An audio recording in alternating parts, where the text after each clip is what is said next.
network of roots has infiltrated her muscles.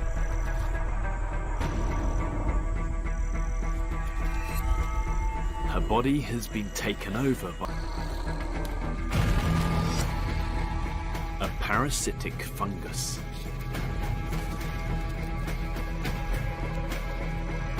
It floods her brain with chemicals, drugging her,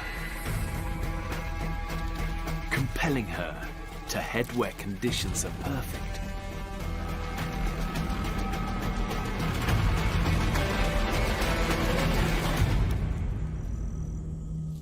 Just the right amount of light, just the right amount of humidity for the parasite growing inside.